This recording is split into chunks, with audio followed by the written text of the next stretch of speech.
حي على الفلاح.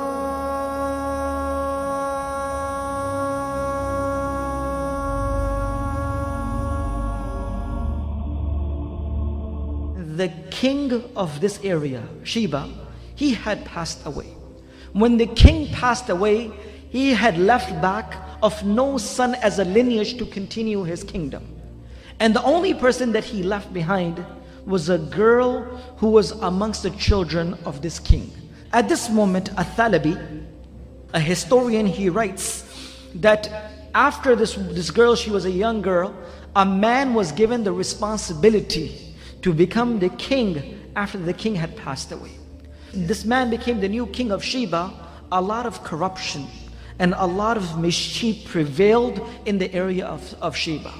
And of course, this girl who had lived her life in true honesty by seeing her dad to be the true leader of Sheba, she could not realize and she could not take this. That how can the kingdom of her dad be destroyed in a specific manner?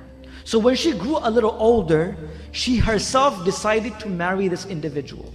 When she had married him on the first night, it is mentioned by Ibn Kathir rahmatullah alayhi himself that she gave him a lot of wine to drink. So much to an effect that he became drunk, and the same night she assassinated and slain him, and the next morning she took over the tribe of Sheba and she became the queen of Sheba at this time. This is the narration of what Ibn Kathir rahmatullah alayhi writes, the beginning of how a woman became the leader of the people of Sheba at this time. The story of Sulaiman alayhi salam, Hudhud, Bilqis starts from this incident. Sulaiman alayhi salam looks towards the people, and Sulaiman alayhi salam says that verily I do not find Hudhud around this area. He said, if I do not find Hudhud very soon, either I will punish Hudhud by cutting the throat of Hudhud, meaning killing Hudhud, or I will give him the most severest of the punishment. After a little while, Sulaiman alayhi salam, while looking amongst the many animals, the jinns and the humans which was beneath his kingdom, finally found Hudhud come. And he says, Hudhud, you will not be accepted amongst us until you give me a strong excuse.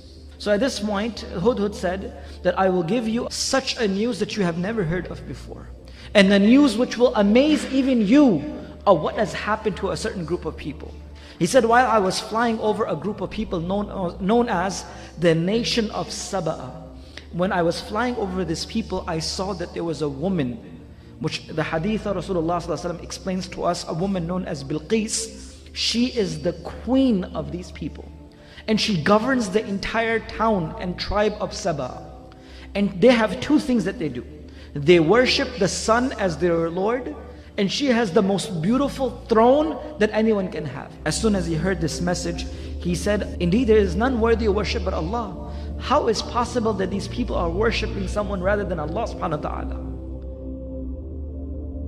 So at this moment, Sulaiman alayhi salam said, I will give you a letter, and I will send you a letter and go and drop this off to her. And let's see what they say to us. By mentioning that indeed this letter is from Sulaiman, the Nabi of Allah, towards the woman which is Bilqis, the queen of Sabe, and he writes with the name of Allah, Bismillahir Rahmanir Rahim. I begin with the name of Allah subhanahu wa ta'ala, and the entire letter of Sulaiman alayhi salam was sent. When this letter was sent towards Bilqis, Hudhud went and he dropped it off. When she found this letter, when she received this, she did not make a decision herself. She consulted with all the chieftains, all the chiefs of her kingdom, she gathered them together.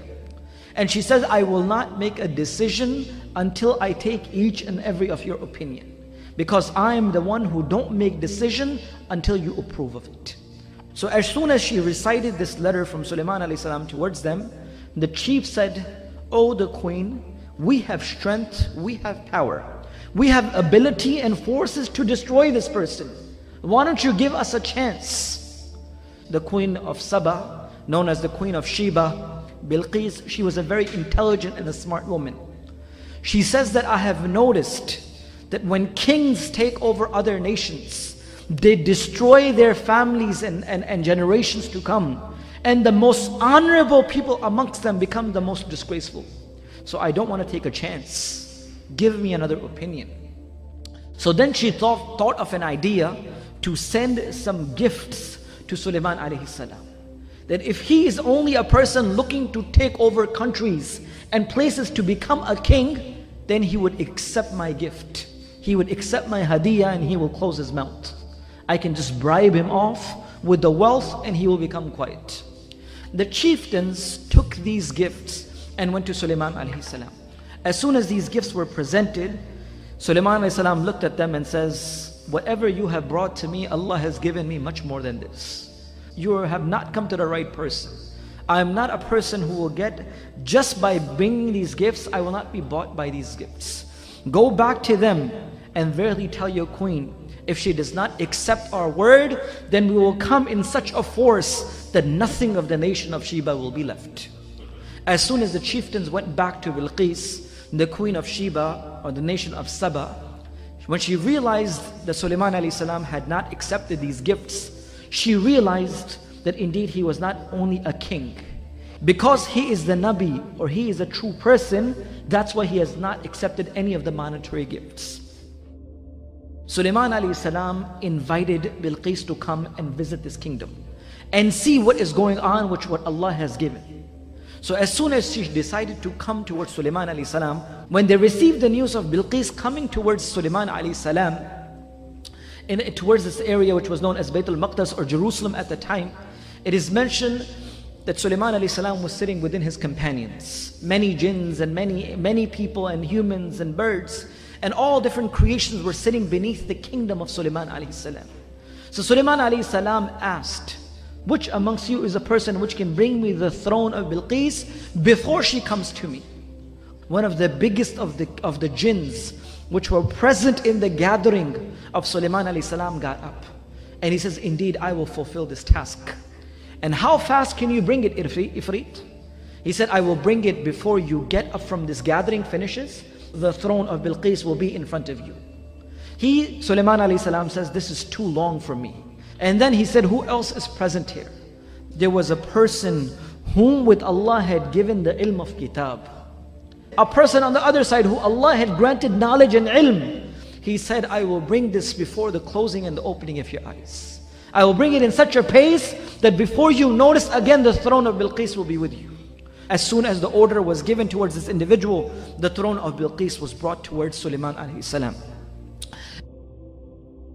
And Sulaiman alayhi salam ordered the jinns and the humans present in his kingdom to make the changes in the throne that she cannot distinguish it right away. So when she came within the kingdom of Sulaiman alayhi salam and she noticed the throne, and she knew that there was no throne like the throne of hers, she says, is this really mine? And how can it be and it can travel before me and such a big throne can come towards you?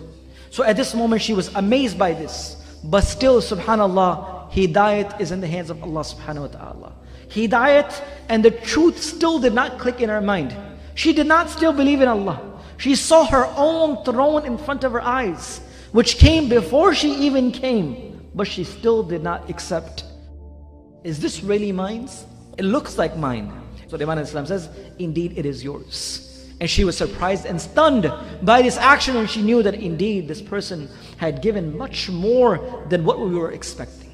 The ayat of the Quran continues, in which Sulaiman alayhi salam invites her to come within the palace that Allah subhanahu wa ta'ala had given Sulaiman alayhi salam. When she entered inside the palace, there was a floor which was made with glass, and beneath the glass was water and fishes. So as soon as Bilqis was about to step upon this, she picked up her clothing so her clothing does not become wet when she puts her feet inside. When she places her feet on this floor, she realizes that this is not water, but indeed this is the glass. Her ankles showed because of her lifting her clothing not to become wet from the water. This is not water, but this is glass. And this is the kingdom and the power and the strength that Allah has granted this person that no one else has. And this was the time when the iman clicked inside her life. And this was the time when she realized and she visually seen, and she says, indeed that there is none worthy of worship but Allah, and I believe in Sulaiman to be the prophet of Allah subhanahu wa ta'ala. And indeed we turn towards Allah subhanahu wa ta'ala, who is the creator and the one who made the humans and the jinns. That what happened after Sulaiman alayhi salam? Did he marry Bilqis or he did not do so? Ibn Kathir rahmatullah alayhi also mentions this, and Al-Thalabi also mentions this. That when Sulaiman alayhi salam married her, meaning he got married with Bilqis, he returned her to the kingdom of Yemen, and she continuously ruled them. And Sulaiman alayhi salam would just go and visit her here and there. And Sulaiman alayhi salam had built the 3 kingdoms, meaning 3 castles within the place where Bilqis used to live.